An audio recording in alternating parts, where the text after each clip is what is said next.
Yes, sir. Hamza, you can start the class. Over to you, sir.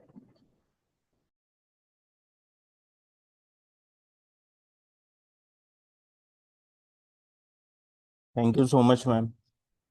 तो चलें start करते हैं। और जावास्क्रिप्ट आज पढ़नी है, तो जावास्क्रिप्ट को देखते हैं थोड़ा। तो ये मैंने एक वीएस कोड में जावास्क्रिप्ट का फोल्डर बना लिया है। और इसको देखते हैं कि ये किस तरह जावास्क्रिप्ट हम इसको कर सकते हैं। तो एक मिनट।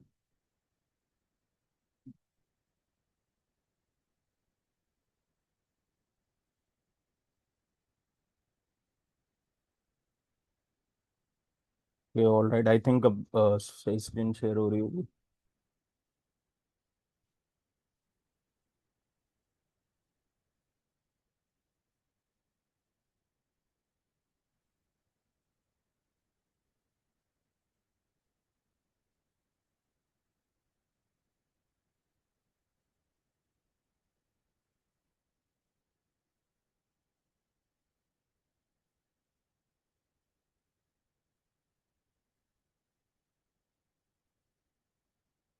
तो चलें, एक फाइल बना रहा हूँ मैं स्टार्टिंग की, index dot H T M L.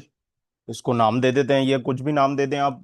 Normally इसको दो ही नाम दिए जाते हैं, या तो index dot H T M L कहते हैं, या फिर वो main dot H T M L. तो अच्छा, इस चीज़ को ना कि ये क्या नाम कहना है, क्या नहीं, क्या नाम रखना है, इस चीज़ को कहते हैं कन्वेंशन। कि क्या कन्वेंशन है और क्या चल रहा है। तो मतलब ये कोई एग्रीड अपॉन वो नहीं है। मतलब ये कोई रूल नहीं है, ये बस एक बेस्ट प्रैक्टिस है और एक गाइडलाइन है कि हमें इस तरह करना चाहिए, या पूरी इंडस्ट्री इस तरह करती है तो दूसरों को समझने में भी आसानी होती है। तो इस चीज़ को कन्वेंशन कहते हैं कि मतलब। और इससे ये होता है कि वो इसका फायदा ये होता है कि सबको समझने में आसानी रहती है और सब सारे एक पेज पे रहते हैं।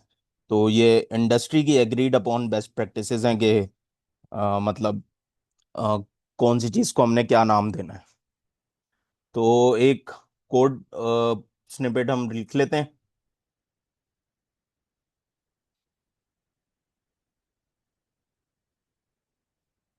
और ये मेरे पास एक नॉर्मल सा जो HTML पेज बनता है। तो इसको हम वो करते हैं, इसको सेव करते हैं और पहले इसको खोल के देखते हैं कि ये दिखता कैसा है।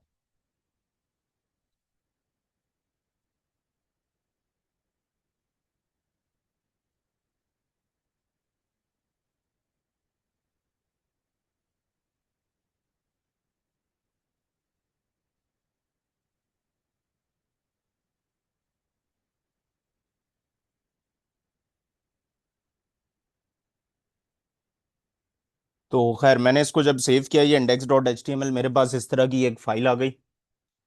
उसी मेरे पास जो मैंने अलग से एक फोल्डर बनाया था इंडेक्स के नाम से। अच्छा, और फिर मैंने इसको डबल क्लिक किया और गूगल क्रोम में मैंने खोल लिया इसको। तो अब ये मेरे पास गूगल क्रोम में इस तरह दिख रही है। इसके अंदर कुछ भी नहीं आ रहा और एक वाइट पेज है। तो खैर, हम इसको देखते हैं और इसमें किस तरह कर सकते हैं। तो एक नॉर्मल जो है वो हमारे पास बॉडी में एक हम कोई H1 टैग ले लेते हैं और इधर लिख देते हैं हम अपना बेसिक हेलो वर्ल्ड। और इसको देखते हैं कि ये रिफ्रेश करके ये हमारे पास यहाँ पे आ गया। अच्छा, अब ये जो है ना, जिस चीज में मैंने इसको खोला हुआ है, इसको कहते हैं ये ब्राउजर। तो ये बहुत ना काम की चीज है। तो इसको पहले एक दो चार चीजें इसको समझ लेते हैं कि ब्राउजर में ना क्या क्या चीजें होती हैं। तो आपने ये देखा होगा, ये यहाँ पे ये टैब्स हैं, ये सब कुछ है, लेकिन जो हमारे इधर काम की चीज है ना, वो है जब हम इस पर राइट क्लिक करते हैं और नीचे ये आखिरी जो ऑप्शन है ना इंस्पेक्ट का, इस पे क्लिक करते हैं। तो ये जब हम इंस्पेक्ट पे क्लिक करते हैं ना, तो फिर ये एक हमारे पास बिल्कुल ही एक अलग चीज खुल जाती है यहाँ पे। और ये आप मतलब इसको कॉन्फ़िगर कर सकते हैं कि इसको लेफ्ट पे रखना है, राइट पे रखना है, किस तरह। ये बटन दिया हुआ है इसका, तो इसको इस तरह भी, किसी के पास इस तरह खुलेगा, किसी के पास किस तरह ये मतलब ना इस तरह खुलेगा। तो इसमें ना वो सारी चीजें होती हैं जो हमारा पूरा जो हमारा अपना वेब पेज नजर आ रहा होता है, उसके अंदर ना इसकी सारी चीजें आ रही होती हैं। तो अब अगर ये नजर आ रहा हो, तो यहाँ पे देखें, ये उसी तरह का वो HTML का पेज आ रहा है हमारे पास, उसमें हेड आ रहा है, फिर उसके अंदर एक बॉडी आ रही है। बॉडी के अंदर वो हमारे पास वही H1 HTML टैग आ रहा है। अच्छा, हमने यहाँ पे ना, ये तो खैर आप लोगों को आइडिया होगा इसका HTML पढ़ते वक्त, हमने यहाँ पे देखनी है कंसोल का टैब। इस पूरी विंडो को, ये जो पूरी हमारे पास ये विंडो है, ये यहाँ से लेके ये सारी विंडो, इसको कहते हैं डेवलपर टूल्स।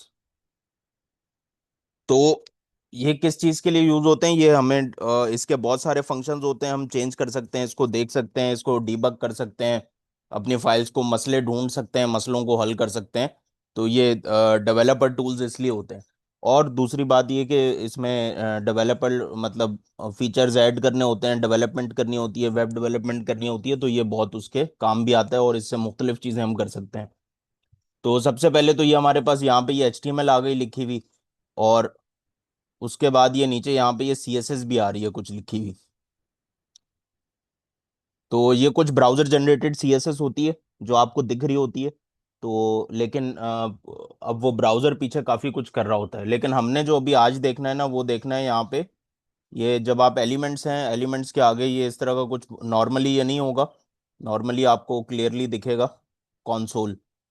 नहीं दिखे तो ये इस तरह का वो है, ड्रॉप डाउन खुलेगा, इसमें ये काफ़ी सारी चीज़ें होंगी, इसमें से कॉन्सोल ढूंढना है हमने और कॉन्सोल पे क्लिक करना है। अच्छा, ये हम कंसोल इतनी सारी चीजें कर क्यों रहे हैं, हमने तो जावास्क्रिप्ट पढ़नी थी, और ये अब कंसोल और ये पूरा ब्राउजर हेलो वर्ल्ड। तो असल में बात ये है कि जावास्क्रिप्ट जो है ना, वो ब्राउजर नेटिव लैंग्वेज है। तो ब्राउजर नेटिव लैंग्वेज का क्या मतलब है, मतलब जिस इसका मतलब ये है कि जिस तरह पाइथन आपने चला ली और कमांड लाइन पे हम रन कर सकते हैं और ये कर सकते हैं। तो इनिशियली जो है ना, वो जावास्क्रिप्ट हम जो है कमांड लाइन पे वो हमारे पास नहीं थी। तो हमें इनिशियली जब ये बेसिकली वेबसाइट्स बनना शुरू हुई थी, जब शुरू में पहले की बात है, तो उस वक्त क्या होता था कि वो हमें कोई लैंग्वेज चाहिए थी ऐसी जो डायरेक्टली हमें क्या कहते हैं ब्राउजर में वेब पेज दिखा दे, और हम उससे इंटरेक्ट कर लें, और कोई बटन दबाएं तो कोई काम भी हो जाए। तो इस तरह की कोई लैंग्वेज चाहिए थी, तो जिससे पूरी दुनिया आपस में कनेक्ट कर लें। जब ब्राउजर फर्स्ट टाइम बन रहा था, तो जो फर्स्ट टाइम ब्राउजर बना था ना, तो उसका नाम था नेटस्केप। उसके साथ आई थी, उसका एक इनिशियल वर्जन आया था नेटस्केप का जावास्क्रिप्ट के साथ।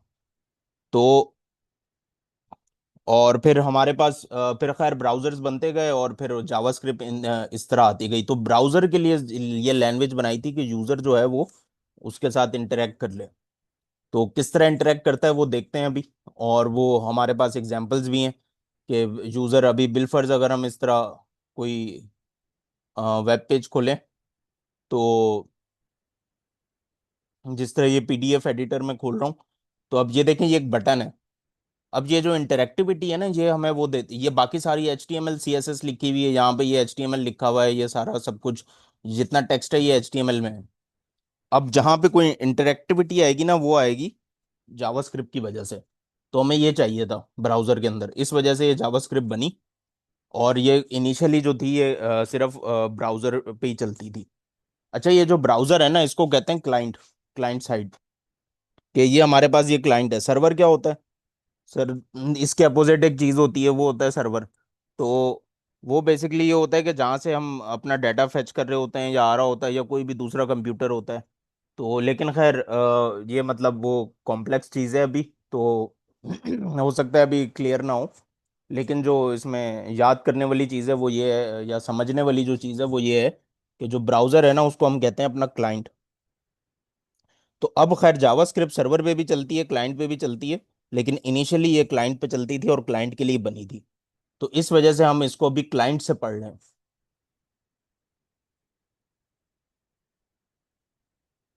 अच्छा, हम जावास्क्रिप्ट पढ़ लें। तो जावास्क्रिप्ट को देखते हैं। जावास्क्रिप्ट अभी हमने स्टार्ट नहीं की, अभी ये सारी हिस्ट्री चल रही थी कि वो किस तरह हुआ होता है। तो अभी हम इसको इसका फर्स्ट कोई प्रोग्राम लिख के देखते हैं कि जावास्क्रिप्ट होती कैसे है और इसको करते कैसे हैं। तो आई थिंक ये क्लियर हुआ होगा कि हमारे पास ये जावास्क्रिप्ट किस तरह मतलब क्यों है, और क्या क्या ज़रूरत थी इस चीज़ की, और ये ना होती तो क्या मसले थे। तो चलें जावास्क्रिप्ट का प्रोग्राम लिखते हैं और इसको देखते हैं कि ये किस तरह होता है।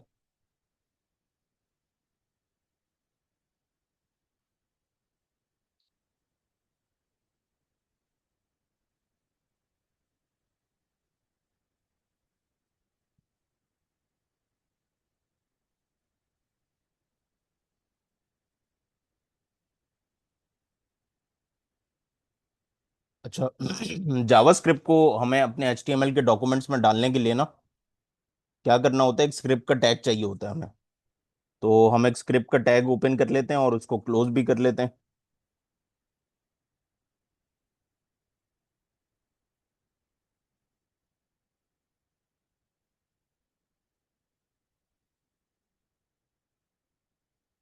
अच्छा, अब हमें चाहिए जावास्क्रिप्ट में, अब हमने यहाँ पे ये स्क्रिप्ट का टैग ओपन क्लोज कर लिया, अब इसके अंदर हम अपनी जावास्क्रिप्ट लिख सकते हैं।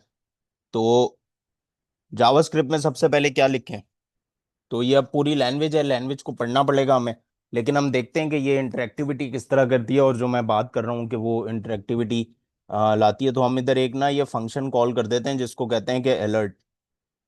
तो हम इधर लिख देते हैं कि इट इज 7:40 AM। तो हमने यूजर को बिलफर्ज लेट से कि टाइम बताना है, और 7:40 AM है। अब हम जाते हैं अपने उस पेज पे,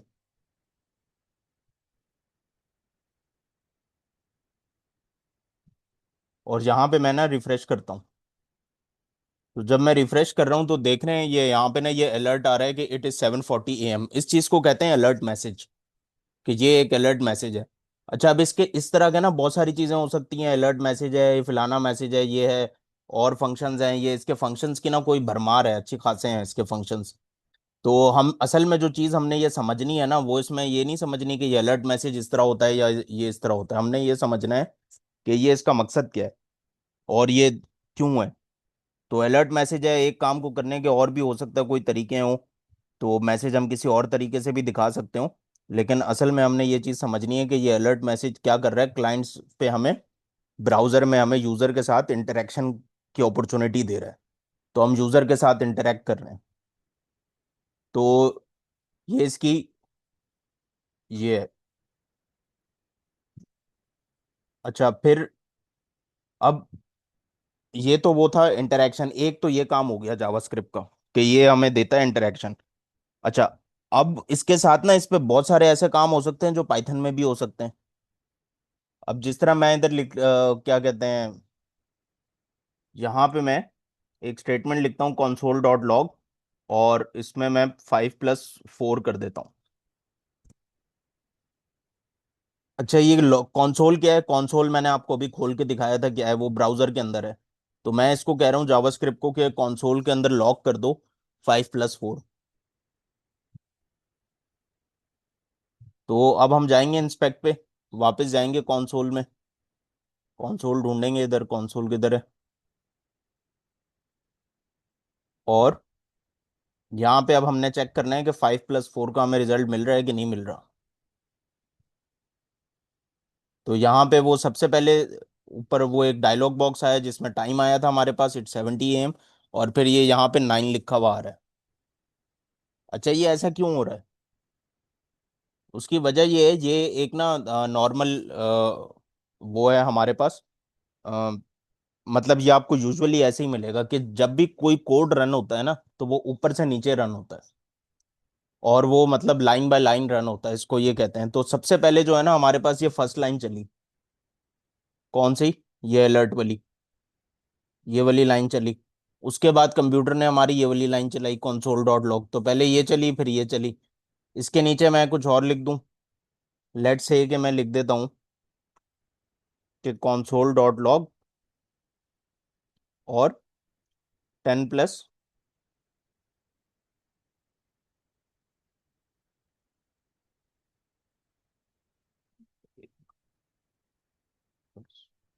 10+10। अब क्या होगा? अब पहले सबसे पहले ऊपर रिफ्रेश करूंगा तो मैं सबसे पहले वो वाली लाइन चलेगी। कौन सी?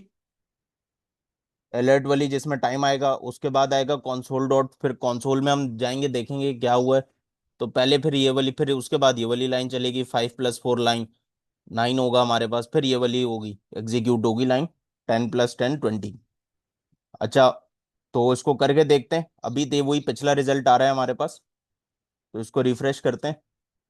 और यहाँ पे ये देखें, अभी देखें नीचे पीछे कंसोल खाली है, वहां पे लाइन अभी एग्जीक्यूट नहीं हुई है। जैसे ही मैं इस पे क्लिक करूंगा तो ये मैसेज वाला लाइन वाला जो है वो कंप्लीट हो जाएगा, उसके बाद वो बाकी दो लाइनें एक साथ चलेंगी। तो फिर आया ये 9 और ये 20। तो ये इस तरह होता है कि हमारे पास कोड जो है वो लाइन बाय लाइन चलता है। अच्छा, ये तो एक बहुत सिंपल सी एग्जांपल थी कि हमने इसमें वो जावास्क्रिप्ट बेसिकली चलती किस तरह है और इसमें काम किस तरह होता है। अच्छा, एक और चीज़ है जो यहाँ मैंने शायद छोटी सी गलती की है, लेकिन ये मतलब आप इसकी ना प्रैक्टिस कर लें। नॉर्मली इससे फर्क नहीं पड़ता, लेकिन ये एक अच्छी प्रैक्टिस है कि आप इसके आगे ना सेमी कॉलन लगा दिया करें। ये क्या होता है, ये ब्राउजर को बताता है सेमी कॉलन के ये फर्स्ट वाली लाइन जो है ना वो यहाँ पे एंड हो गई है, इसके बाद से नेक्स्ट लाइन है। और सेमी कॉलन के बाद से नई नेक्स्ट जो है वो हमारे पास नेक्स्ट स्टेटमेंट है, एग्जीक्यूट हो रही है। तो फर्क कोई नहीं पड़ेगा। दोबारा से मतलब हम इसको करके देख लेते हैं सेमी कॉलन लगाने से, तो कुछ नहीं होता। लेकिन नॉर्मली अभी ब्राउजर्स इतने एडवांस्ड हैं कि बंदे सेमी कॉलन ना भी लगाओ तो वो पकड़ लेते हैं और वो समझ जाते हैं। तो लेकिन लगा लें तो अच्छी बात है।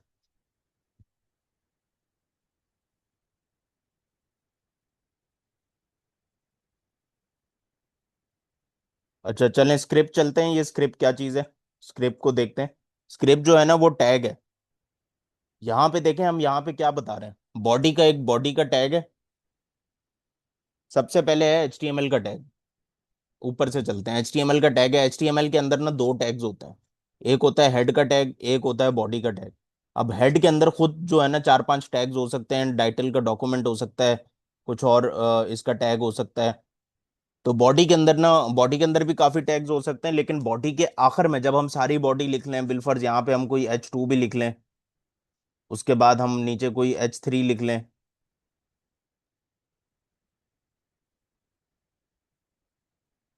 और फिर बॉडी के आखिर में हमने स्क्रिप्ट का टैग लगाना होता है। अच्छा, ये स्क्रिप्ट का टैग ना बॉडी से बाहर भी लग सकता है। तो ये दोनों तरीकों से लग सकता है, लेकिन हम मतलब नॉर्मल जो कन्वेंशन है उसके हिसाब से चलेंगे। तो स्क्रिप्ट का टैग हम ब्राउजर जो है वो उससे उठाएगा, बॉडी के बाहर से भी उठाएगा। और ये ऊपर भी आप देख सकते हैं, ऊपर भी ये अक्सर स्क्रिप्ट का टैग इधर भी हमारे पास हेड में भी आ रहा होता है कभी कभार। मतलब मैं यहाँ पे भी स्क्रिप्ट लिख दूं तो वो होगा हमारे पास, इसमें इंजेक्ट हो जाएगी जावास्क्रिप्ट। तो कभी कभार इस तरह भी होता है। तो ये मुख्तलिफ तरीके हैं ये स्क्रिप्ट के टैग्स को ना वो करने के लिए। स्क्रिप्ट का टैग करता क्या है? स्क्रिप्ट का टैग कुछ नहीं करता, ब्राउजर को ये बताता है कि इस स्क्रिप्ट के टैग के अंदर जितनी भी चीजें हैं ना वो सारी जावास्क्रिप्ट है। इस स्क्रिप्ट के टैग से बाहर जितनी चीजें वो है, हो सकता है HTML हो सकता है CSS हो सकता है कुछ और हो, लेकिन जावास्क्रिप्ट नहीं होगी।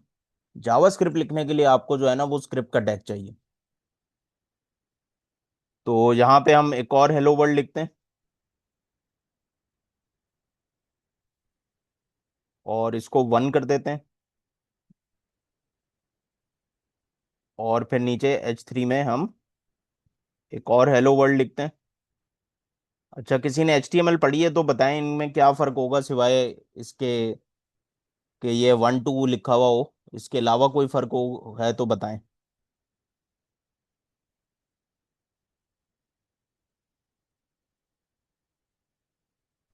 तो सर हमारे पास डिफरेंट है। क्या होगा? हेडिंग्स का डिफरेंट है। हेडिंग का साइज डिफरेंट है, और असल में ये साइज नहीं, इसका वो है, क्या कहते हैं हमारे पास इसमें, मतलब इसकी यूजेज है कि ये किस तरह होगा। तो अच्छा, अब देखें कि ये क्या हो रहा है। तो ये स्क्रिप्ट का टैग हमें बता रहा है कि ये जावास्क्रिप्ट है, और फिर ये जावास्क्रिप्ट एग्जीक्यूट हो रही है, HTML भी आ रही है, CSS भी आ रही है इसमें, और हमारे पास ये इस तरह जावास्क्रिप्ट भी आ रही है। अच्छा, अब इटसेल्फ जावास्क्रिप्ट को पढ़ना है हमने। और जावास्क्रिप्ट हमने देख ली कि ब्राउजर में किस तरह इंजेक्ट होती है, या वो हमारे पास आती किस तरह है। अब जावास्क्रिप्ट के अंदर भी ना ये पूरी एक प्रोग्रामिंग लैंग्वेज है। और इसके अंदर भी काफी सारी चीजें होती हैं, शुरू डाटा टाइप्स होती हैं, वेरिएबल्स होते हैं, ये सारी चीजें होती हैं। तो हम इसको एक एक करके पढ़ते हैं। तो सबसे पहले जो है ना, हम डाटा टाइप देखते हैं कि डाटा टाइप क्या होती है। तो सबसे पहले ये, अच्छा, ये मैंने लिखा है सिंगल लाइन कमेंट। इस चीज को कहते हैं कमेंट। ये कमेंटिंग एक बहुत अच्छी प्रैक्टिस है, आप इसको लाजमी वो करें कि कमेंटिंग की आदत बना लें कि कमेंट्स हम किस तरह वो करते हैं। ये कमेंटिंग जो होती है ना, ये एडिशनल इन्फॉर्मेशन होती है आपके लिए या दूसरे लोगों के लिए जो आपका कोड पढ़ेंगे, ताकि उनको पता चले कि इसके नीचे जो कोड है वो किस चीज के लिए लिखा हुआ है। तो मैं यहाँ पे एक कमेंट ऐड कर रहा हूँ, इस तरह सिंगल लाइन कमेंट ऐड करते हैं। और मल्टी लाइन कमेंट्स भी होता है। तो मल्टी लाइन कमेंट इस तरह अगर हैश स्टार और स्टार वो करेंगे, तो आपका ये मल्टी लाइन कमेंट भी ऐड हो जाएगा। अच्छा, अब ये कमेंट्स का मकसद क्या होता है, और इससे होता क्या है। इससे ये होता है कि कमेंट के अंदर जितनी भी चीज होगी ना, वो नहीं चलेगी। बिल फर्ज, मैं यहाँ पे लिखता हूँ console डॉट लॉग और 2 + 2।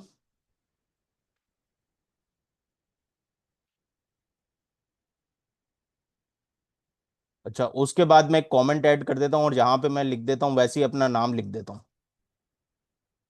और नाम भी किसमें, या console डॉट लॉग लिख देता हूँ। और इसमें मैं लिख देता हूँ 2 + 3। और फिर नीचे एक console डॉट लॉग लिख देता हूँ, और उसमें लिखता हूँ मैं 2 + 4। तो अब होगा क्या, अब ये पहली वाली लाइन चलेगी, तीसरी वाली लाइन चलेगी, लेकिन दूसरी वाली लाइन नहीं चलेगी। तो इसको देखते हैं, और हम पेज को रिफ्रेश करते हैं। तो देखें 2 + 2 4 आ रहा है। और फिर हमारे पास 2 + 2 4 आ रहा है, और फिर 2 + 4 6 आ रहा है। तो जो 2 + 3 था, ये वाली लाइन थी, इसका रिजल्ट नहीं आ रहा, 5 नहीं आ रहा हमारे पास। क्यों? क्योंकि मैंने ये पीछे 2 स्लैश डाले हुए हैं, इसको कमेंट किया हुआ है। तो ये वो कोड कमेंट में अक्सर जो है वो कोड भी होता है जो आप टेस्टिंग के दौरान चेक कर रहे होते हैं कि अच्छा, मैं ये चाहता हूँ ये ब्राउजर ये कोड रीड ना करे, या ये एग्जीक्यूट ना हो, ये लाइन ना चले। तो हम इसको वो कमेंट कर देते हैं उस कोड को। लेकिन असल में जो मकसद होता है ना कमेंट का, वो कोड को कमेंट करना नहीं होता, बल्कि कोड से रिलेटेड इंफॉर्मेशन देना होता है कि ये कोड किस बारे में है। तो इसलिए यूज करते हैं कमेंटिंग। और आपने अगर जो कोई कोड ऐसा है कि जो आप नहीं चाहते कि भाई वो ब्राउजर रीड करे, तो उसको हटा दें, उस कोड को।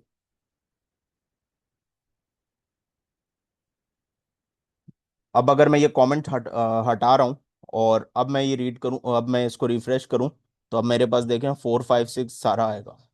तो कमेंट का एक कमेंट करता क्या है, कमेंट ये करता है, कमेंट ब्राउजर को बताता है, ब्राउजर कमेंट में जितनी चीजें होंगी ना वो रीड नहीं वो ब्राउजर रीड नहीं कर सकता। तो जब ब्राउजर रीड नहीं कर सकता, तो हम उसमें कोड लिखें या कुछ भी लिखें, ब्राउजर वो पढ़ ही नहीं सकता। तो फिर हम यहाँ पे क्या लिखते हैं, हम कमेंट में लिखते हैं एडिशनल इन्फॉर्मेशन। जिस तरह मैं यहाँ पे एडिशनल इन्फॉर्मेशन लिखता हूँ कि the following line adds two numbers, ये एक कमेंट होगा। तो ये एडिशनल इन्फॉर्मेशन देने के लिए, ताकि कोई अगला बंदा आए उसको पता लगे कि भाई ये जो अगली लाइन है, या इस कमेंट के नीचे जो लाइन है, इसमें इसने बताया हुआ है कि भाई ये अगली लाइन में 2 नंबर ऐड हो रहे हैं। तो या मैं एक और कोई कमेंट लिख लूँ, तो ये कमेंटिंग इसलिए यूज होती है। और यही इसका सही तरीका है कमेंट्स को यूज करने का। टेस्टिंग के दौरान और डिबगिंग के दौरान हमारे पास हम यूज करते हैं बिलफर्स के। मैं यहाँ पे लिखता हूँ 2 + 2 4, इसका रिजल्ट 4 आएगा। अच्छा, यहाँ पे मैं लिखता हूँ console डॉट लॉग और 2 + 3, और console डॉट लॉग 2 + 4। एक और यूजेज जो होता है कमेंट्स का। अब लेट्स से कि मैं कुछ यहाँ पे मुझे कोई ऐसा रिजल्ट मिल रहा है कि जो मैं चाहता हूँ कि ना मिले, और अनएक्सपेक्टेड रिजल्ट आ रहा है। तो मैं क्या करूँगा, या मैं यहाँ पे खड़ा हुआ हूँ और मुझे ये दिख रहा है 4 5 6 है, मुझे ये समझ नहीं आ रहा है ये 6 क्यों आ रहा है। या ये नहीं आना चाहिए, या ये 5 आना चाहिए या नहीं आना चाहिए, ये क्या आ रहा है। तो मैं ये लाइन कमेंट करके एक दफ़ा चला के देख लूंगा कोड के भाई अच्छा ये हमारे पास ये इससे क्या फ़र्क पड़ रहा है। तो अगर मुझे यही चाहिए होगा, 4 के नीचे 6 चाहिए होगा डायरेक्टली, इवन नंबर चाहिए होंगे, तो मैं वो लाइन अच्छा ये इस तरह हो सकता है कि कमेंट कर दूं। तो ये टेस्टिंग के लिए भी यूज़ होता है कमेंट्स, कि हम टेस्ट करते हैं कोड को कि कौन सी एक चीज़ बंद कर रहे हैं और एक चीज़ चला के देख रहे हैं। तो इसलिए भी यूज़ होता है ये। अभी हम देखेंगे कि टेस्टिंग में ये किस तरह भी हम इसके ज़रा कोई अच्छे टेस्ट करेंगे। तो इसको ज़रा थोड़ा देखते हैं आगे। तो एक और अगला टॉपिक है वेरिएबल्स और डेटा टाइप्स। तो हमारे पास वेरिएबल्स होते हैं। वेरिएबल क्या होता है?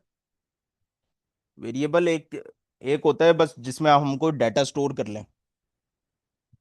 तो देखें अलग अलग चीज़ें। वेरिएबल है सबसे पहले है डाटा, जो हमें डाटा चाहिए, जो स्टोर करना है हमने, जो इन्फॉर्मेशन स्टोर करनी है। उसके बाद वो उस टाइप की, उसका टाइप, डाटा का टाइप क्या है। फिर ये डाटा भी आ गया हमारे पास, अच्छा ये एज है या नाम है या नंबर है, ये क्या किस चीज़ का डाटा है, किस चीज़ की इंफॉर्मेशन है, उसकी टाइप भी पता लग गई हमें कि ये नंबर है या वो इंग्लिश अल्फ़ाबेट्स हैं या क्या चीज़ है। फिर अब उसको स्टोर करना है कहीं पे। वो स्टोर किस में करेंगे? वो स्टोर हम करेंगे वेरिएबल में। तो वेरिएबल वो कंटेनर है, वो स्टोरेज है कि जहाँ पे हम वो अपना डाटा स्टोर करते हैं। तो वेरिएबल का एक नाम भी होता है, नाम रख सकते हैं, कुछ भी रख सकते हैं। तो जिस तरह लेट से अब 3 टाइप्स के वेरिएबल्स होते हैं। अब यहाँ से हम वेरिएबल्स शुरू कर रहे हैं। तो ये मैं कमेंट्स करता जाऊंगा और आप लोग इसको देख भी सकते हैं, और बाद में ये फाइल भी मैं आप लोगों के साथ शेयर कर दूंगा। तो उसमें फिर आपकी ये रिवीजन भी हो जाएगी। तो सबसे पहला जो हमारे पास टाइप है वेरिएबल का, वो है वार। इसको कहते हैं वार। वार कहते हैं लेकिन इसका नाम ही यही है, वेरिएबल। War for variable. तो ये हमारे पास फर्स्ट टाइप ऑफ वेरिएबल है,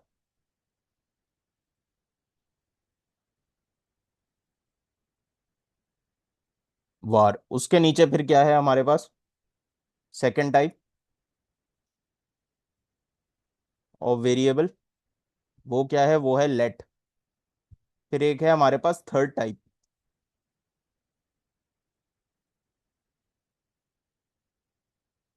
और वो है कॉन्स्ट। अब इन तीनों के ना अपने अपने यूजेज हैं। तो आप लोगों की जो बुक है ना, उसमें एग्जाम्पल दी हुई है वेरी वार की और लेट की।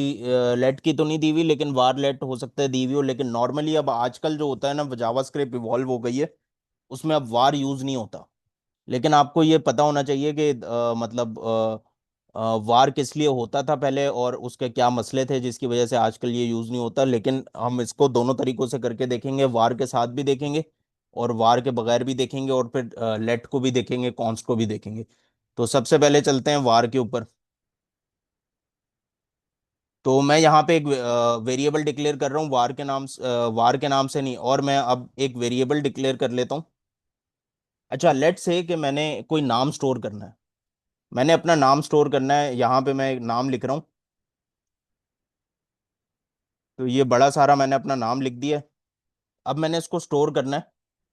तो अब मैं यहाँ पे किस तरह स्टोर करूँ उसको? तो अब मुझे चाहिए होगा वेरिएबल। तो मैं यहाँ पे एक वेरिएबल डिक्लेयर करूंगा और उसमें स्टोर कर दूंगा। वेरिएबल क्या है? नेम। नाम क्या है वेरिएबल का? नेम। और ये वेरिएबल है।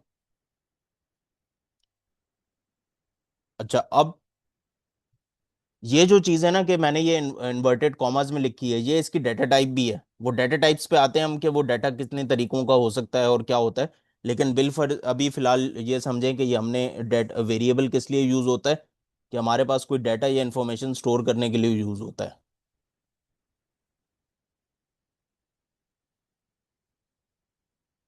तो ये हमारे पास वेरिएबल का वो है, नाम है। और ये नेम वेरिएबल है जिसके अंदर क्या इंफॉर्मेशन है? ये इंफॉर्मेशन है। तो हम इस तरह के और मजीद वेरिएबल्स भी बना सकते हैं और उनको देख सकते हैं कि वो किस तरह होते हैं। अच्छा, अब एक और वेरिएबल मैं बनाता हूँ और उसको मैं कहता हूँ कि वार लेट से कि क्लास हम इसको ले लेते हैं, और इसको हम ले लेते हैं कि ये है हमारे पास नाइन्थ क्लास।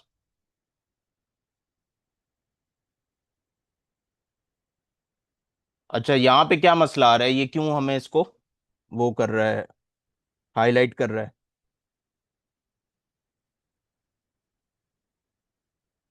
अच्छा खैर, वो क्लास इसका एक रिजर्व्ड कीवर्ड है, इसको भी देखते हैं। लेकिन एक हमने यहाँ पे ये भी किया है कि यहाँ पे सेमी कॉलन नहीं लगाया। अच्छा, ये क्या चीज़ है? ये है क्लास रिजर्व्ड कीवर्ड की कुछ चीज़ें जो होती हैं ना, वो हम उसको वो नाम नहीं कर सकते।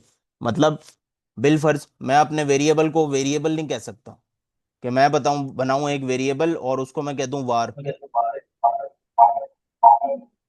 तो अब के भाई मेरे वेरिएबल का नाम वार है।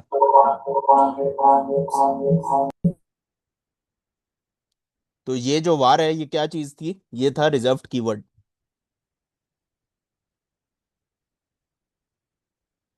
तो इसी तरह क्लास जो है ना, ये भी रिजर्व्ड कीवर्ड है। ये हमने सीएसएस में पढ़ा होगा आप लोगों ने, कि सीएसएस में जब आप क्लास देते हैं उसको और सिलेक्टेड टाइप आगे डिफाइन करते हैं, तो ये किस तरह इस तरह है। तो हम इसको कह देते हैं स्कूल कह देते हैं। तो अब ये नाइन्थ क्लास, ये एक और वेरिएबल डिफाइन हो गया है। अच्छा, अब हमने एक और चीज देखनी है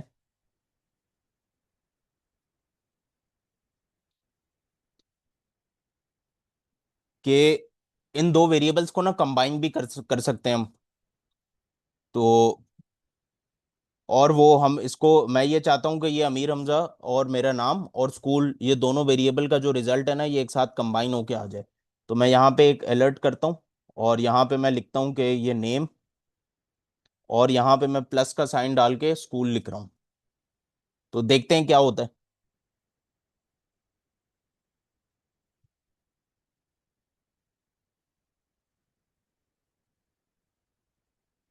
अच्छा, अब हम चलते हैं अपने ब्राउजर में और इसको चला के देखते हैं।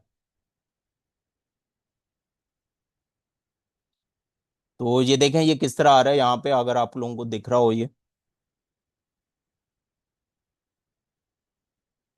अच्छा खैर, तो खैर मेरा नाम आ रहा है पूरा, उसके आगे विदाउट स्पेस नाइन्थ क्लास आ रहा है। तो ये नॉर्मली ये इसी तरह आता है। अच्छा, अब हम इसको जरा कुछ सीधा करते हैं और हम कहते हैं कि भाई जरा कोई सही सी आए। तो आपने देखा कि ये जब हमने ये प्लस का ऑपरेटर लगाया, इसको ऑपरेटर कहते हैं, प्लस का ऑपरेटर जो है।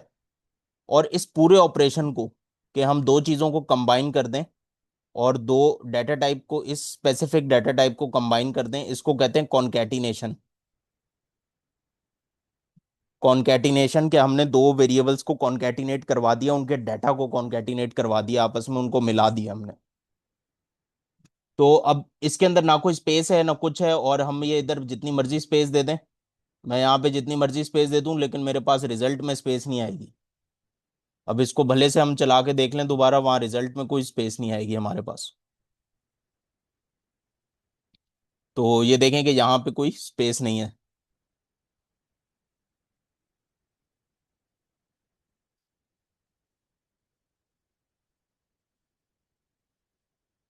अच्छा, स्पेस ऐड करनी होगी तो हम किस तरह ऐड करेंगे? तो वो हम एक तरीके से ऐड करेंगे, लेकिन पहले हम इसमें ना यहाँ पे इन्वर्टेड कॉमर्स में लिख देते हैं कि ये क्या चीज़ है। तो हम लेट से के नेम ऑफ पर्सन यहाँ पे लिखते हैं, और फिर हम इसको एक चला के देखते हैं।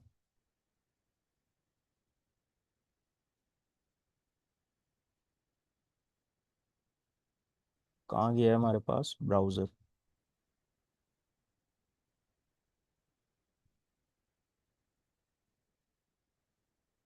अच्छा, ये क्या रिजल्ट आ रहा है? ये तो वो आ ही नहीं रहा जो मैंने लिखा है।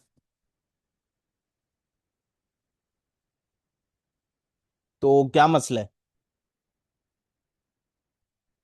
मेरे पास यहाँ पे मेरा नाम लिखा हुआ आ रहा है और उसी तरह नाइन्थ क्लास लिखा हुआ आ रहा है।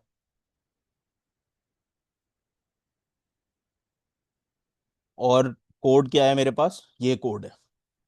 मैं ये चाह रहा हूँ ये नेम ऑफ पर्सन अलर्ट में लिखा हुआ है मेरे पास, और उसके आगे नेम लिखा हुआ आ जाए। फिर ये स्कूल में, यहाँ पे नाइन्थ क्लास स्कूल के अंदर स्कूल के वेरिएबल में जो डाटा है वो भले से वो लिखा हुआ आ जाए। लेकिन यहाँ पे मेरे पास अलर्ट के अंदर नेम ऑफ पर्सन नहीं लिखा हुआ आ रहा।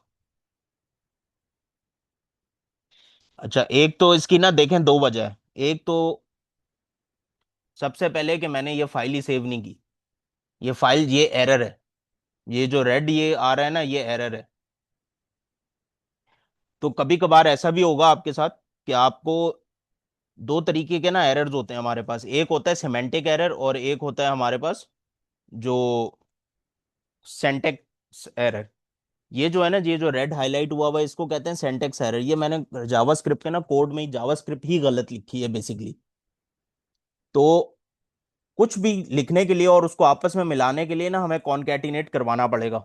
तो यहाँ पे अगर हम इधर एक प्लस का ऑपरेटर और लगा दें तो अब ये कॉनकैटिनेट हो गया है। और अब मैंने फाइल सेव कर दी है।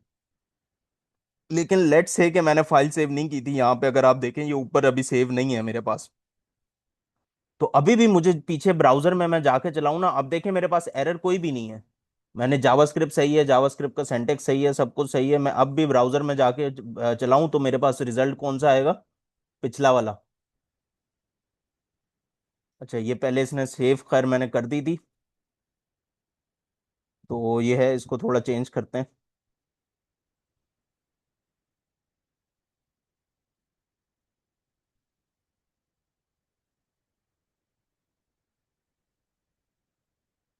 तो अब देखें मेरे मैंने कोड में क्या लिखा है और ब्राउजर में क्या आ रहा है। तो ब्राउजर में मेरे पास आ रहा है नेम ऑफ पर्सन, और फिर आगे मेरा नाम है और उसके आगे फिर क्लास है। लेकिन मैंने कोड में तो पर्सन लिखा ही नहीं है। कोड में तो मैंने लिखा है नेम। तो अब ये जो चीज है ना, ये कहलाती है हमारे पास सिमेंटिक एरर। मतलब हमारे पास सिंटेक्स एरर नहीं है कोई।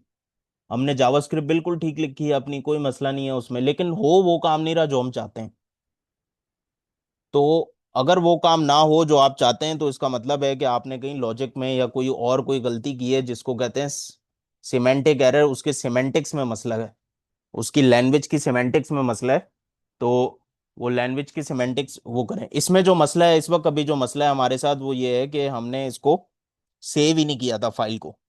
तो मैं इधर दबाता हूँ कंट्रोल S, और ये सेव हो गई है। अब ये इसी तरह आएगा बिल्कुल। और अब हम इसको रिफ्रेश करते हैं। तो तो अब देखें ये नेम ऑफ आ रहा है और इधर पर्सन नहीं आ रहा, और ये अमीर हमजा और आगे 9th क्लास। अच्छा, अब मैं चाहता हूं, मैंने ना स्पेस देना है। देखें इधर स्पेस देने से कुछ नहीं होता। हमें वो जावास्क्रिप्ट को बताना है कि हमने स्पेस देनी है। तो फिर हम एक और स्पेस को भी कॉन्कैटिनेट करवा देते हैं।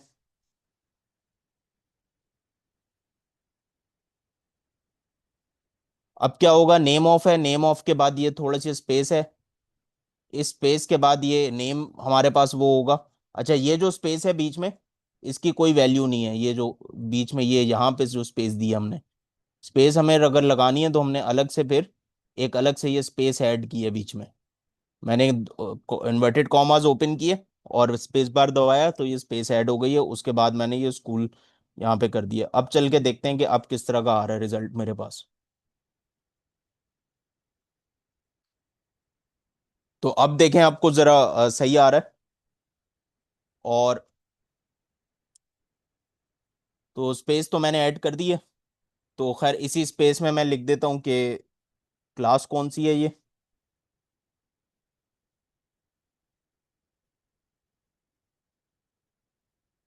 और अब इसको एक दफा करके देखते हैं। तो अब मेरे पास नेम ऑफ में आ रहा है, नाम आ रहा है, और फिर क्लास में 9th क्लास आ रहा है। तो इसको कुछ सीधा कर देते हैं।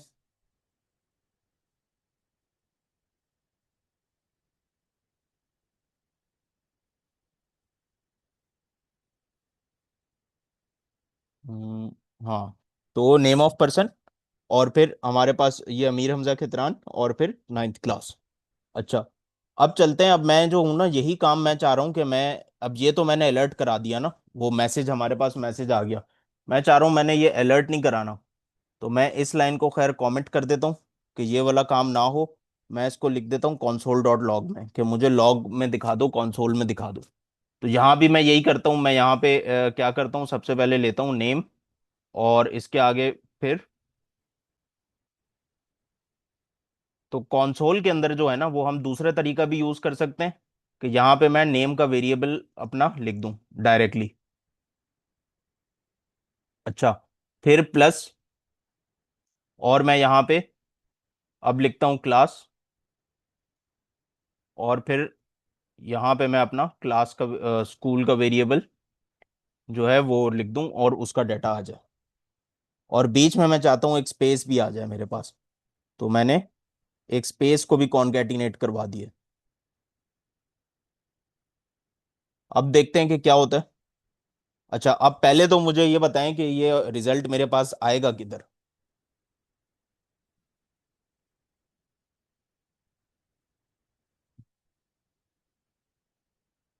तो ये रिजल्ट मेरे पास आएगा इधर कंसोल के अंदर, इस जगह पे। ये मेरे पास उस तरफ ब्राउजर में नहीं आएगा, ऊपर जो हमारे पास एडिटर शो हो रहा था पहले, छोटा सा मैसेज आ रहा था। तो अब हम इसको वो करते हैं, और अब ये देखें ये क्या कह रहा है कि ये नेम कह रहा है अमीर हमजा खितरान, और फिर क्लास आगे कह रहा है 9th क्लास। अच्छा, ये सारा एक ही लाइन में आएगा, ये अभी मतलब थोड़ा सा वो किया हुआ था। अब मैं ये चाहता हूँ अलग अलग आ जाए, तो मैं क्या करूँगा।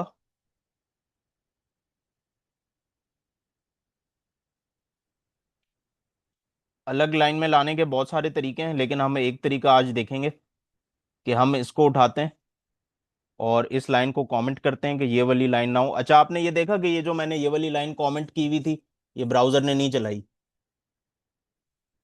तो फिर हम अभी एक और दो कंसोल डॉट लॉग लिखते हैं। पहले में लिखते हैं हम नेम, और इधर हम दे देते हैं नेम का वेरिएबल। जो हमने इधर ये नेम कौन सा है, ये वाला नेम है जो हमने वेरिएबल डिक्लेयर किया था। और ये नेम क्या है, ये हम टेक्स्ट इन्फॉर्मेशन है जो हम खुद से वैसे देना चाह रहे हैं।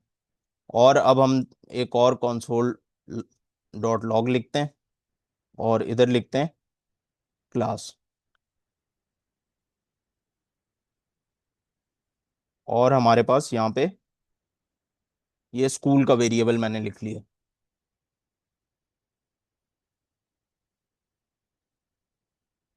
तो चलते हैं, देखते हैं, इसको रिफ्रेश करते हैं, और अब ये हमारे पास इस तरह आ रहा है। अच्छा, अब देखें ये ब्राउजर के कंसोल में क्या क्या इन्फॉर्मेशन हमें मिल रही है। एक तो ये पहले फाइल का नेम मिल रहा है हमें, वो कह रहा है कि भाई ये index dot H T M L है, और इसकी ये लाइन नंबर 23 एग्जीक्यूट हुई है, जिसके ऊपर जिसकी वजह से ये रिजल्ट आया है। फिर वो बता रहा है कि ये वाली जो लाइन है ये लाइन नंबर 24 है, और index dot H T M L file की लाइन नंबर 24 एग्जीक्यूट की है मैंने, चलाई है, जिसकी वजह से ये रिजल्ट आया। अब देखते हैं कि ये लाइन नंबर 23 और 24 ही है। तो ये देखें यहाँ साइड पर ना ये लाइन नंबर्स लिखे हुए आ रहे हैं। तो ये वाली जो नेम की लाइन है ये कौन सी है, लाइन नंबर 23, और फिर ये 24। तो ये इस तरह की इंफॉर्मेशन भी हमें ये दे रहा होता है। अच्छा, अब पढ़ते हैं हम अपना डाटा टाइप्स। तो ये जो हमने इंफॉर्मेशन स्टोर की थी ना, जिसमें इंग्लिश कैरेक्टर्स हैं और वो हैं, इसके अंदर हम कुछ भी लिख सकते हैं। इसको कहते हैं स्ट्रिंग की डाटा टाइप। तो स्ट्रिंग की डाटा टाइप को बाद में पढ़ते हैं, पहले हम पढ़ते हैं अपनी कौन सी डाटा टाइप्स, जरा थोड़ी आसान वाली। तो सबसे पहले हमारे पास है एक नंबर की डाटा टाइप। उसके बाद है हमारे पास क्या कहते हैं, फ्लोट की डाटा टाइप। फिर आ गई हमारे पास बूलियन की डाटा टाइप, स्ट्रिंग की डाटा टाइप। इसके अलावा भी डाटा टाइप्स हो सकती हैं, तो आपकी बुक में देखते हैं कौन कौन सी है। और इन्होंने स्ट्रिंग, नंबर, बूलियन, फ्लोट नहीं है आपकी बुक में, तो एक और एक्स्ट्रा है एरे।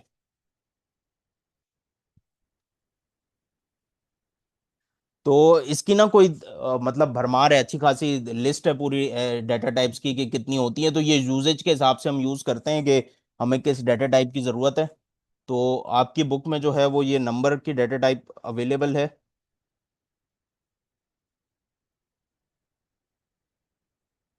और ये फ्लोट वाली नहीं है।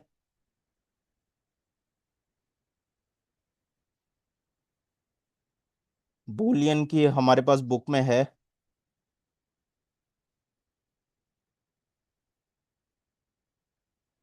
और स्ट्रिंग भी है, और फिर ये एरे भी है।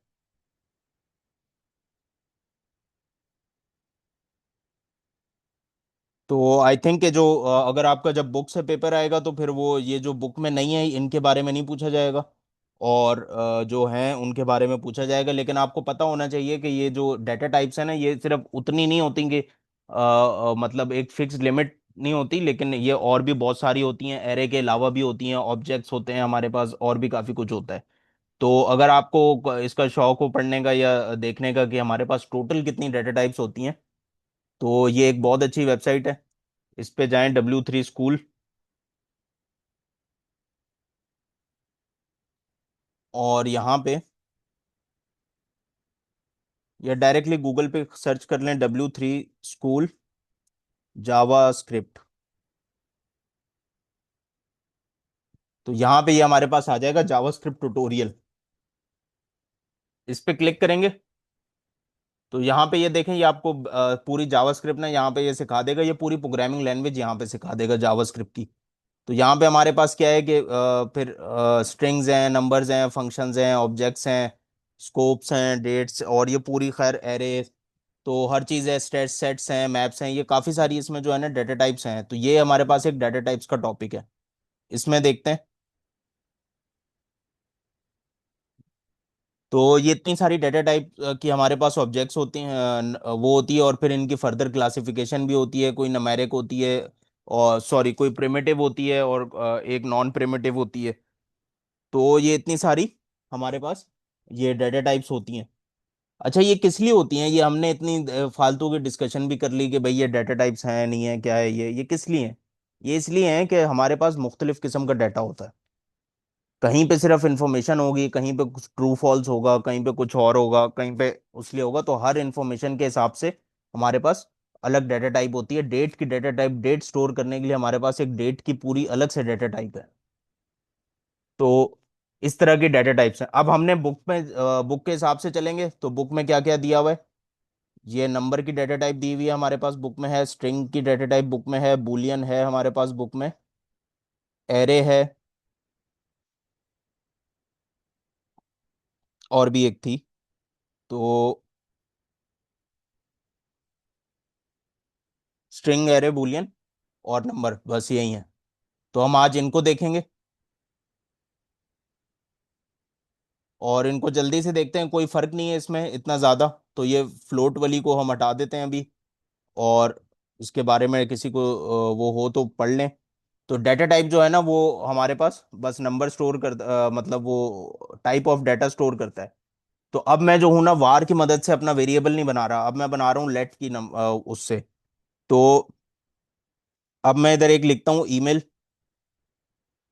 और स्ट्रिंग जो है वो हमेशा ये कॉमाज में आएगा, इसको इन्वर्टेड कॉमाज में। तो मैं यहाँ पे एक ईमेल लिख लेता हूँ। अब ये कौन सी है?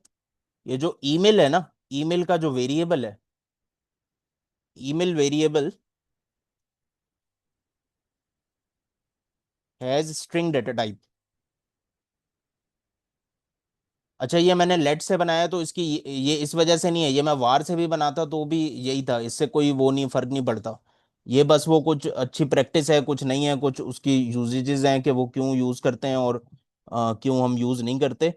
तो मतलब ये इक्वलेंट है, ये इस चीज के इक्वलेंट है, कोई फर्क नहीं है इसमें। कांस्टेंट थोड़ा अलग है, ये वाला जो वेरिएबल हम पढ़ेंगे, थर्ड टाइप ऑफ वेरिएबल, ये जरा थोड़ा अलग है। अच्छा, अब फिर मैं वेरिएबल को चेंज भी कर सकता हूँ, उसका डाटा भी चेंज कर सकता हूँ।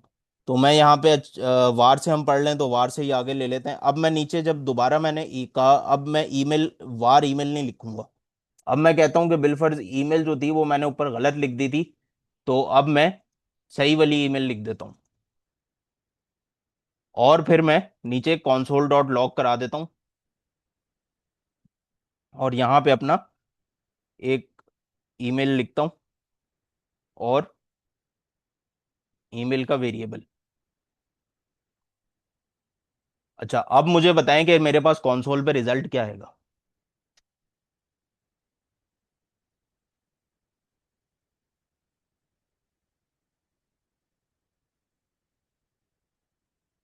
तो एनीवन, किसी को अगर इसका वो हो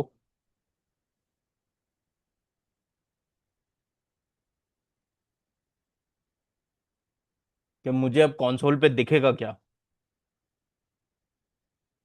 तो अच्छा क्या दिखेगा, इसका इतना कोई वो बड़ा मसला नहीं है। और ये मतलब हम वही तरीका है कि कोड हमने ये याद रखना है कि कोड जो है वो computer line by line execute करता है, सबसे पहले पहली लाइन करेगा फिर दूसरी लाइन और इस तरह करेगा। तो सबसे पहले तो हमें ये नेम दिखेगा, उसके बाद सॉरी पहले ये कंसोल दिखेगा, ये वाला कंसोल दिखेगा हमारे पास जो नेम का है। फिर ये वाला कंसोल दिखेगा, फिर हमारे पास ये वाला कंसोल दिखेगा।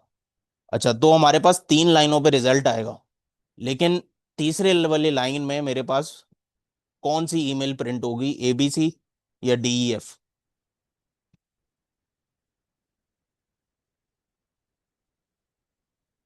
अच्छा ईमेल तो आएगी, लेकिन ईमेल कौन सी वाली आएगी, ABC वाली आएगी या DEF वाली आएगी?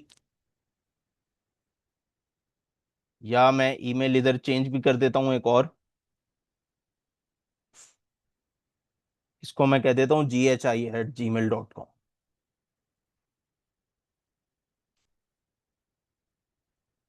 DEF वाली आएगी, सही है, ये बिल्कुल सही कह रहे हैं कि ये DEF वाली आएगी। क्यों आएगी DEF वाली? क्योंकि फर्स्ट लाइन में हमने वेरिएबल की वैल्यू डिफाइन की, ये इसकी वैल्यू थी ईमेल के वेरिएबल की। उसके बाद मैंने ईमेल के वेरिएबल की वैल्यू चेंज कर दी। मैंने बोला अब ईमेल की वैल्यू की तो कोड को पता है, कंप्यूटर को पता है कि भाई ईमेल का जो वेरिएबल है अब उसकी नेक्स्ट वैल्यू जो है ना वो DEF है। फिर वो अगली लाइन पे आया, उसने कहा अब वो इसने इसको याद रखा हुआ है कि ईमेल के वेरिएबल की वैल्यू क्या है। फिर वो अगली लाइन पे आया, उसने देखा अच्छा ये फिर चेंज हो गई है, उसने उसको कर दिया GHI@gmail.com। फिर वो लास्ट लाइन पे आया, लाइन नंबर 35 पे, उसने देखा अच्छा कंसोल कर दो ईमेल, और फिर ईमेल आगे प्रिंट कर दो। तो ईमेल उसने कौन सी प्रिंट करनी है, जो लास्ट हमने चेंज की थी। तो ये वाली ईमेल हमारे पास अभी प्रिंट होगी इस कोड एग्जाम्पल में। तो इसको देखते हैं, और हम चलते हैं ब्राउजर में, इधर आते हैं और रिफ्रेश करते हैं। तो हमारे पास ये ईमेल इस तरह हमारे पास ये लास्ट वाली लाइन प्रिंट हो। और अगर मैं ये लास्ट वाली लाइन हटा दूं तो फिर मेरे पास क्या बचेगा, वो DEF वाली लाइन प्रिंट होगी। तो एक चीज तो हमें ये चीज समझ आ गई कि हम वेरिएबल के नाम भी चेंज कर सकते हैं और उसकी वैल्यू भी चेंज कर सकते हैं। अच्छा अब ये जो वेरिएबल की टाइप कौन सी थी, स्ट्रिंग डाटा टाइप थी, इसको हम कहते हैं स्ट्रिंग। इसके अंदर हम कुछ भी लिख सकते हैं स्ट्रिंग के अंदर। बिलफर्ज हम यहाँ पे नंबर भी लिख सकते हैं 4512। और अब ये इस ये वाली पूरी चीज प्रिंट हो जाएगी हमारे पास उधर कंसोल में। तो ये देखें DF@gmail 45122। लेकिन अब मैं आपको एक और डाटा टाइप दिखाता हूँ जिसको कहते हैं हम नंबर की डाटा टाइप। नंबर की डाटा टाइप में हमें इन्वर्टेड कॉमास नहीं चाहिए। तो हम कहते हैं कि वेरिएबल फोन इक्वल टू, और यहाँ पे मैं अपना नंबर डायरेक्टली लिख दूं, ये चलेगा? इसमें क्या मसला है?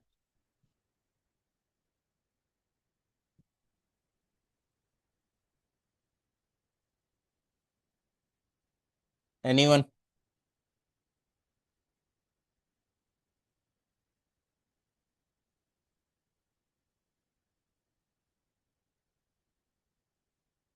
या लेट कर लें या कॉन्स्ट कर लें? ओके ये खैर ऑक्टल लिटरल है, लेकिन मैं यहाँ पे 450 दे देता हूँ। अच्छा खैर उसमें जो मसला था वो हमारे पास उसका लेट वॉर का नहीं था, तो खैर वो था ऑक्टल लिटरल था, वो एक अलग चीज़ है। तो वो मुख्तलिफ अगर ज़ीरो आ जाए तो कुछ उसमें वो प्रोग्रामिंग लैंग्वेजेस कुछ चीज़ों को अलग अलग तरीक़ों से इंटरप्रेट करती हैं। तो खैर ये नंबर की डाटा टाइप है, ये नंबर कितना भी बड़ा हो सकता है। और उसके बाद मतलब हम इसमें एक और वेरिएबल ले लेते हैं मार्क्स, और यहाँ पे हम इसको ले लेते हैं 555 और फिर 12। तो अब हम इसमें यहाँ पे console डॉट लॉग कराते हैं, और पहले हम फोन प्रिंट करा देते हैं,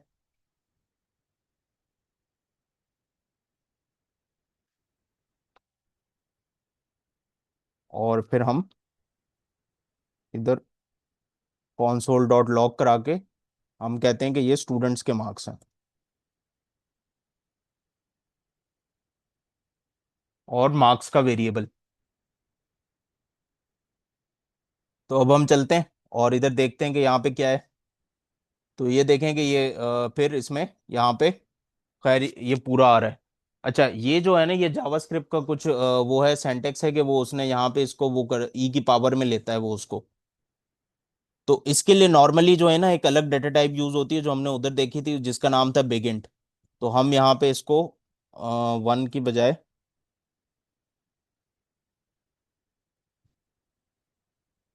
इसको इस तरह करके देखते हैं।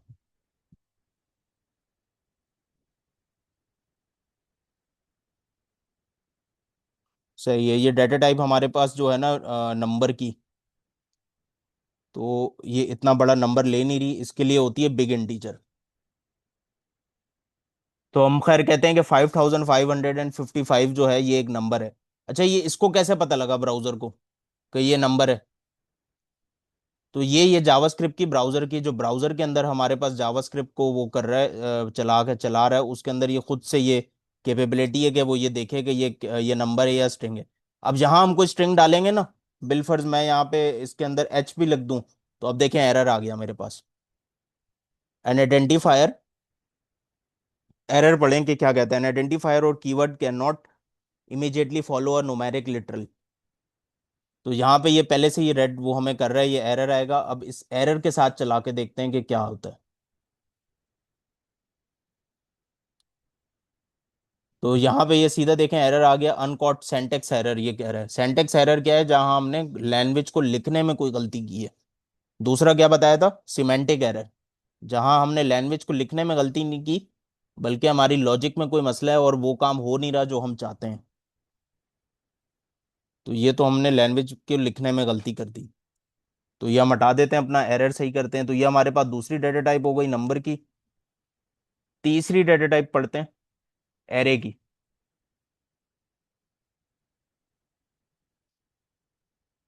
अच्छा, एरे की जो डेटा टाइप है ना, वो हमारे पास डिक्लेयर होती है स्क्वायर ब्रैकेट से, इस तरह।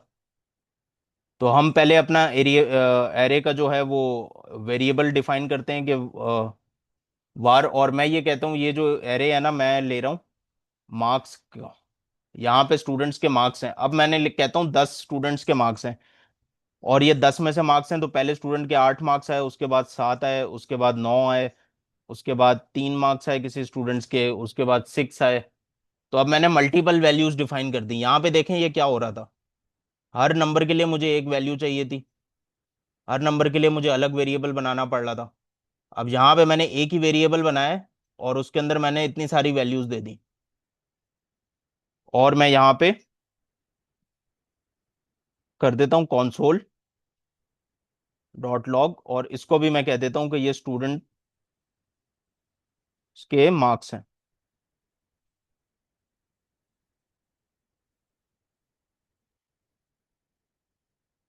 और इधर हम अपने मार्क्स का एरे डिफाइन करते हैं। तो इसको हम जरा सेपरेट करने के लिए,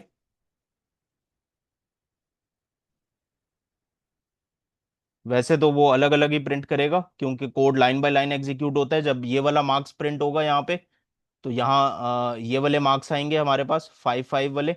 और जब यहाँ पे हम मार्क्स लिख रहे थे, तो ये वाला मार्क्स आए, मार्क्स का एरे प्रिंट होगा। लेकिन अभी जरा कंफ्यूजन दूर करने के लिए हमने इसको जरा वो कर दिया है, और इसको अब देखते हैं, इसको चला के देखते हैं कि ये किस तरह आता है। तो ये देखें यहाँ पे ये स्टूडेंट मार्क्स आ रहा है, और फिर इसके अंदर ये एरे आ रहा है। और एरे हमारे पास ब्राउजर में इस तरह शो होता है, इस पे यहाँ पे क्लिक करेंगे तो ये यहाँ पे ये सारी चीजें आ जाएंगी। वो बताएगा कि जीरो, अब ये जो है ना 0 1 2 3 4, ये क्या चीज है? ये जो है ये बताता है एरे की पोजीशन कौन सी है।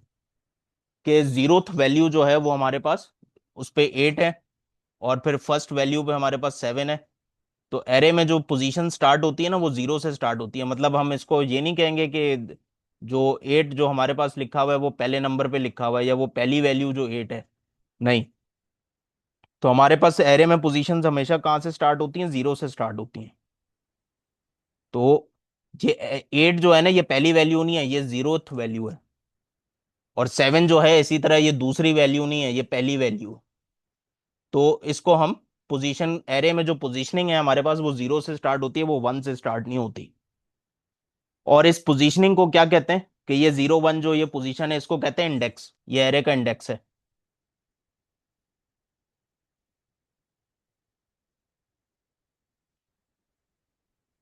तो खैर इस तरह है। और एक और देख लेते हैं डेटा टाइप। हमने देख लिया बुलियन जो है ना, बुलियन सबसे आसान है। बुलियन में कुछ भी नहीं है। बुलियन में मतलब बुलियन में हम सिर्फ दो चीजें स्टोर करते हैं, या तो हम ट्रू स्टोर कर सकते हैं या तो हम फॉल्स स्टोर कर सकते हैं। तो मैं एक वेरिएबल लेता हूं और इसका नाम रखता हूं मैं स्टूडेंट प्रेजेंट।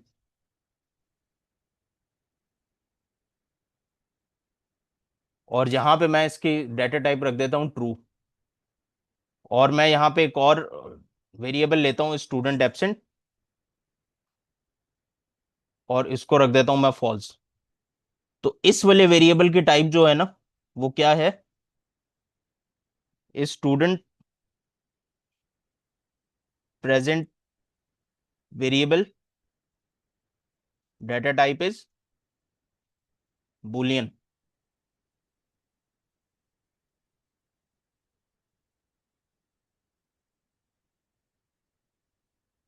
और फिर इसी तरह हमारे पास स्टूडेंट एब्सेंट की जो भी हमारे पास वो है डाटा टाइप है वो भी है बूलियन। और इसको हम कर देते हैं एब्सेंट। अच्छा, अब इसको हम वो प्रिंट करा के भी देख लेते हैं।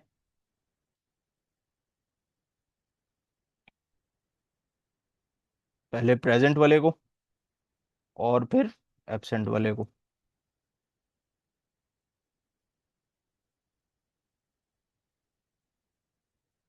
और अब हम इसको चला के देखते हैं। तो वो देखें ये ट्रू फॉल्स लिखा हुआ आ रहा है। अच्छा, अब हमें ये अगर पता ना हो, बिलफर्ज हमें ये तो अभी हमने पढ़ लिया ना कि ये बूलियन है, ये है। अब हमें पता ना हो कि ये कौन सी डेटा टाइप है, तो हम क्या करेंगे, एक फंक्शन देता है जावास्क्रिप्ट। मैं यहाँ पे इसके नीचे, इस वाली वैल्यू के नीचे एक फंक्शन लिख देता हूँ। मैं यहाँ पे लिखता हूँ कॉन्सोल डॉट लॉग, और टाइप ऑफ का फंक्शन है कि मैं जावास्क्रिप्ट को बोल रहा हूँ भाई मुझे टाइप बताओ। किसकी टाइप बताओ? ये जो इस स्टूडेंट प्रेजेंट का जो वेरिएबल है इसकी टाइप बताओ मुझे। तो वो जाली जावास्क्रिप्ट जो है ना वो खुद मुझे बता देगा कि ये जो इस टाइप ऑफ, ये जो इस स्टूडेंट प्रेजेंट है इसकी डाटा टाइप कौन सी है, वो बूलियन है। तो देखिएगा वो यहाँ पे खुद यहाँ पे मुझे वो बताएगा कि ये बूलियन है। ये देखें यहाँ पे ये बूलियन लिखा हुआ आ रहा है। तो इसी तरह मैं कह देता हूँ कि ये जो ऊपर मैंने मार्क्स एरे सर बनाया हम, है। जी मैम। Sorry for interrupt. अच्छा, स्टूडेंट का आज पेपर है तो क्लास टाइमिंग हमारी 8:30 है, बट थोड़ा ज़्यादा हो चुका, तो हमें क्लास यहाँ पे एंड करनी चाहिए। चलें स्टूडेंट ठीक है, पेपर है। सही है। मैं ये फाइल शेयर कर दूंगा तो जी, फिर इसको देख थैंक लीजिएगा। You so much sir. तो स्टूडेंट आप सब ये देखें, अभी जावास्क्रिप्ट के हमने कुछ टॉपिक्स कवर किए हैं। दो मेन टॉपिक्स हमारे रहते हैं जिसमें हम इवेंट्स और फंक्शंस को देखेंगे नेक्स्ट क्लास में, ठीक है। तो मैं आपको कंफर्म करूंगी कि नेक्स्ट क्लास आपकी कल होगी या फिर मंडे को, हम देखते हैं। बाकी अब तक के लिए अल्लाह हाफिज, ठीक है। Best of luck for your paper.